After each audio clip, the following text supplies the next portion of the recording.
Was a girl running in our group. She had a high-speed motor in a 40 Ford Coupe. She had a racing cam and a supercharged. Look out, buddy, hot rod and large. She's a hot rod. She's a hot rod. Hyundai and Kia. This doesn't stop. It never ends. The widespread theft of the vulnerable older Hyundai and Kia models not equipped with a crucial anti-theft device, which is called an immobilizer, could end up costing the U.S. insurance industry up to $600 million.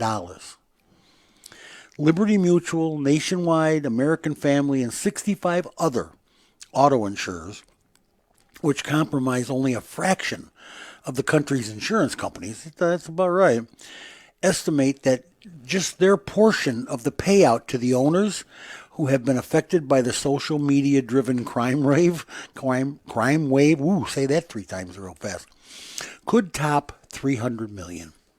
The insurers who filed a lawsuit in the U.S. District Court in Orange County, California, in March, say they have already paid out $190 million in damages for cars. They are demanding that Hyundai Motor Company, Hyundai Motor America, Hyundai Motor Company, Kia America, and Kia Corporation reimburse them for funds paid to owners for replacement or repair of damaged or stolen vehicles. The lawsuit said repairing broken windows and busted steering columns resulted from an attempt to break into a vehicle and hotwire its ignition often costs an insurer more than $3,000. It also said vehicles taken on joyrides, here we go, and used to damage public property or commit other crimes can incur damages of over $10,000. Chuck, do you think they're paying for that? And if the vehicle is not recovered, it becomes a total loss and could be as much as $20,000. Wow. Can you imagine somebody steals your car and then goes out and just tears up 30 lawns and just tears up everything, runs into buildings, just bashes stuff. Right. And does, $100,000 worth of damage. This is always one of my questions when it comes to all these speed cameras and red light cameras and all this stuff. Imagine somebody steals your car and goes joyriding for the weekend. Next thing you know, a month later, you get $1,000 in speeding and parking tickets or red light camera tickets. That's happened. In the mail. And then what do you got to do? You got to go fight City Hall. Go, it wasn't me. Yeah, my car was stolen. Right. How do you prove that? You got to prove it. Right. I mean, it's just a hassle. So you go through all the hassle of having your car stolen, all that stuff. Then a month later, 2 months later, you get all these bills in the mail. But I can't imagine, like I have State Farm, I can't imagine them saying, okay, your car was stolen and the guy did $30,000 worth of damage with your car before we recovered it. Who's paying that? Well, even like that. Is State Farm liable for that? That story we talked about last week with the Rivian bumper. I mean, you get into a minor crash and you could be liable for tens of thousands of dollars in damage. Oh, absolutely. The bumper. You ever see like whenever a really nice car gets into an accident, it always seems like it gets hit by an old Toyota or something. Oh yeah, I imagine the poor guy is like, you hit a what? It gets hit by a heap. Right. Some heap runs into it. I'm telling you. Well, we've been following all these UAW plants, or UAW trying to get into plants, and right now they have gotten into several. An Ohio court issued a restraining order that restricts the UAW picketing at a Toledo area battery plant that the union struck last week. More than 400 UAW workers went on strike a week ago at Clarios Battery Plant in Holland, Ohio. It's a suburb of Toledo. I think everything's a suburb of Toledo in Ohio. The strike began in response to failed negotiations about overtime pay and other concerns. The plant supplies batteries to automotive assembly lines at Ford Motor Company and General Motors. So far, there have been no reports of production disruptions. So they got scabs in their work and their management. The Lucas County Court of Common Pleas, wow, that's a name for a court, issued the restraining order Friday to prevent pickets from disrupting business operations and creating unsafe conditions on the picket line, a spokesman for Clarios said. A temporary restraining order was first issued Thursday evening, then extended after a Friday morning hearing. Using the courts as a weapon against working people standing up for their rights is extremely disrespectful, David Green, UAW Region 2B Director, said in a statement on Monday. So the UAW gets in there and it's not working. They're fighting it. And now you got the courts are on the side of management. And the same thing, workers, there's a plant in Missouri I want to tell you about. Yangfeng, Missouri, finally joined that plant. They finally joined the UAW. Did you just make that city up? No. What'd you call it? Yangfeng. In where? Missouri. Okay. It's called the Yangfeng plant. Oh. It's an auto parts plant. Okay. It's in Riverside, Missouri. Oh, I was going to say it. I didn't That's the name of the plant. Yeah, I was gonna say, I can't imagine a city in. Okay. They just, you know what? I'm not, and we'll go back, I always say this, I'm not anti-union, I'm not pro-union. I'm in between, but I am for good, skilled workers keeping their job and getting paid enough to make them stay on their job and put the parts together right. This deal of hiring 1,000 new it's every Monday morning. I mean, I heard some horror stories about vehicles and plants that do that kind of crap. And it's not going to wash. And I would rather see a union in there with their training and having these guys, good employees, keeping their jobs and doing a good job is what I'm talking about. Well, Stellantis is up against City Hall, stops construction of a Canadian electric vehicle battery module plant over federal funds. They want their money.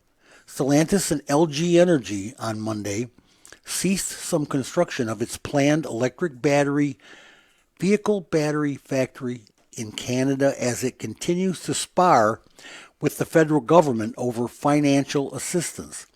Is that what they call it in Canada too, the federal government? I figured they'd call it Yacht or Hater or something.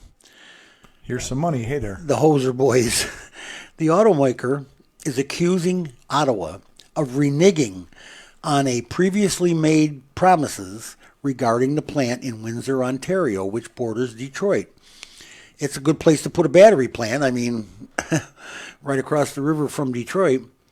As of today, the Canadian government has not delivered on what was agreed to. Therefore, Stellantis and LG Energy, which is their partner, LG Energy Solution, will begin implementing their contingency plans. What's their contingency plan?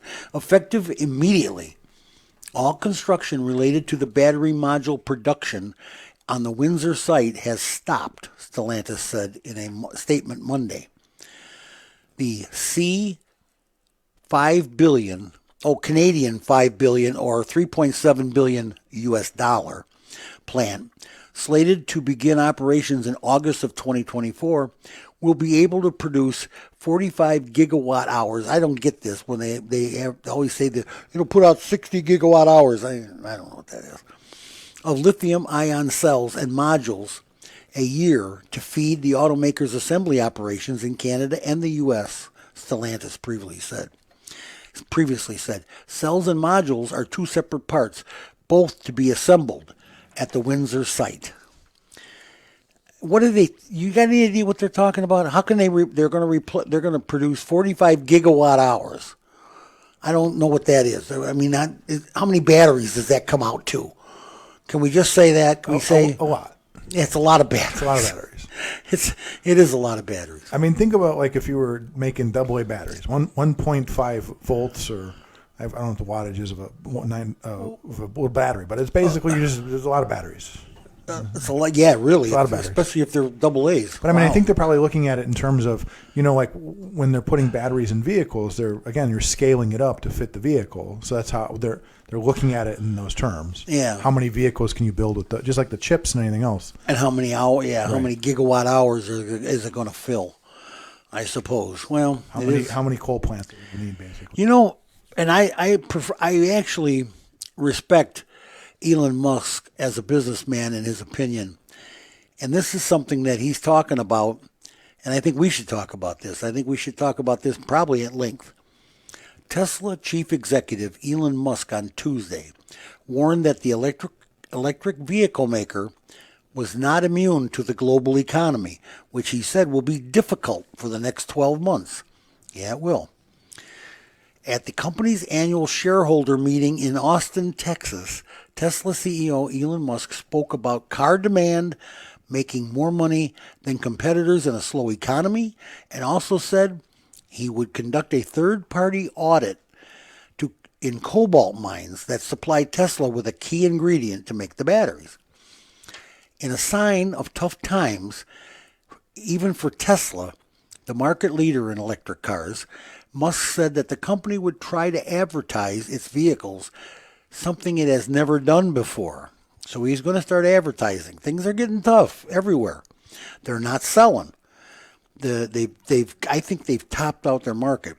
Tesla is not immune to the global economic environment. I expect things to be just at macroeconomic level difficult for at least the next 12 months, Musk said. Musk has been under pressure to address investor concerns about the lack of a clear successor, softening demand and delays of some new vehicles and causing delays of some new vehicles, as well as his involvement with the social media platform Twitter, which he bought in October. I don't know what that's got to do with making the cars. Well, and so let's also, if we want to talk about this shareholder meeting, he also teased 2 new vehicles at the shareholder meeting, one of which he showed kind of a shadow of one. It looks similar to the current Model Y, maybe a little bit smaller. So we're looking at, so he says, and he didn't say this is a prototype. He said this is actually going into production. So the new, I mean, maybe something a little cheaper, a little more attainable, And again, if you're talking about market, that makes sense, right?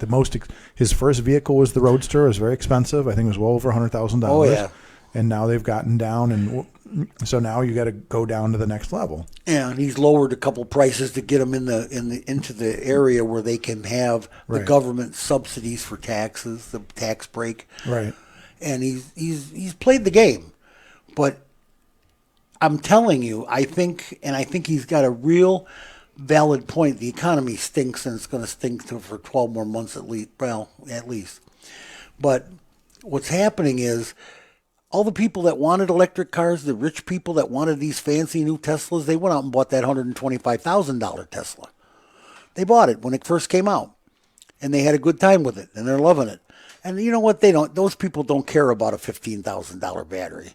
They could care less. Well, okay. They'll just buy one. So since you're talking about it, I was going to save this till the end. This may change your mind about Elon a little bit. So besides the car and talking about the economy, he teased another product of his that he's working on. I'm gonna go ahead, if you're watching us on the podcast, I'm gonna go ahead and roll this.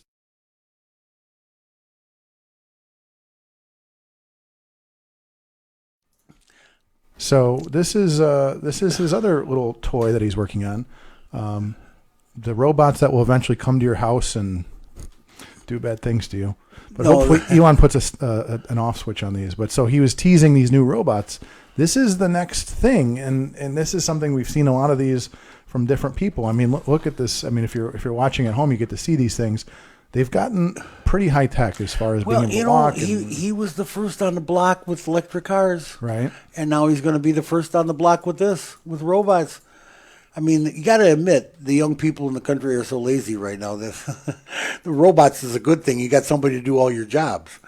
Well, as I'm saying, well, then that becomes a thing. It's like, well, why do I have to drive to work? Why do I need a Tesla to drive to work if I just have a robot sitting there doing my work for me? Yeah, have them go do the work for me. Right. So I can stay home and play on my phone. Or the robot can drive the car for Elon. I mean, that's the other option. Well, that could happen too. I mean, he's at the forefront of the car business, and I expect him to be at the forefront of that business. That does not surprise me, not one little bit. We'll talk a little more about this when we come back, because I think we might be at an impasse for electric vehicles.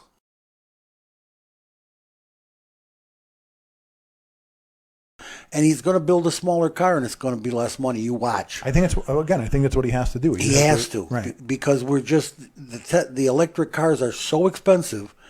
The people that are not buying them are not going to buy them. the people that are on the border, they're going to have to see an incentive, like a cheaper car, Right. more charging systems, truck structure. Ideally, he's gonna have a smaller vehicle with a similar range would be kind of the goal.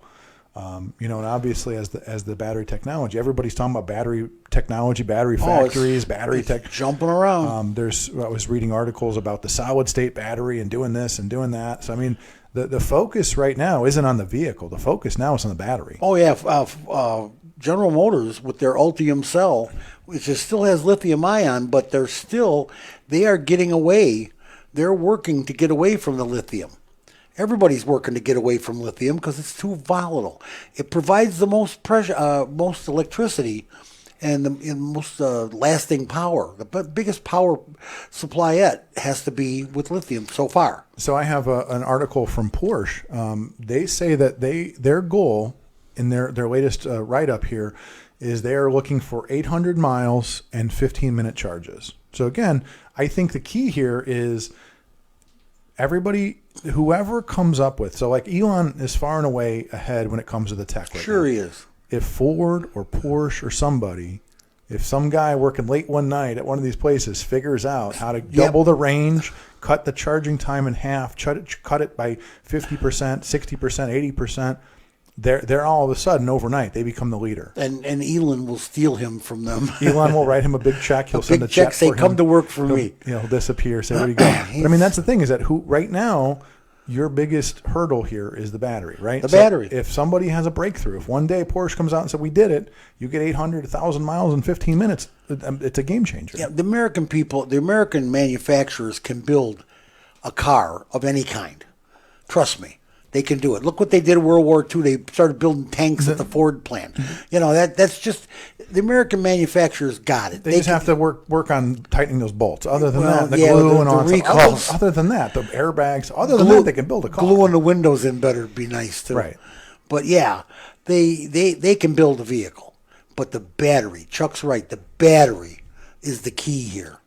And the person that comes up with the battery, number one, that doesn't have any lithium in it, and number two is the quickest to charge, because the problem with quick charging a lithium battery is you turn it into a volatile bomb. Well, here's what they say here in the Porsche article. They said the problem is, so they're talking about solid state using silicon. They said the problem is that silicon can expand by 300% when it absorbs lithium. So basically imagine a battery that essentially expands and contracts. Oh, God, that can't be. Metal doesn't like to do that, There's got to be a potential for that to just pop, to explode.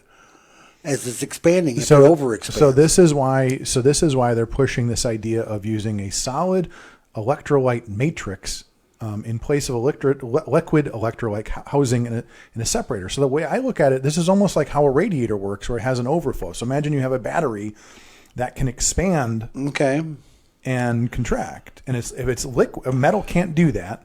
Can't do that very often. No, can't do that not very well. Not for many cycles. But if you have this electrolyte mix, because again, this is something we can't overcome the thermodynamics of heat. The faster you charge a battery, the more heat you generate, the faster it's going to do things. Yeah. So we need to find a way, just like with a radiator, it heats up, it expands, it goes into the reservoir. The battery is the key. Chuck is right. The battery is the key.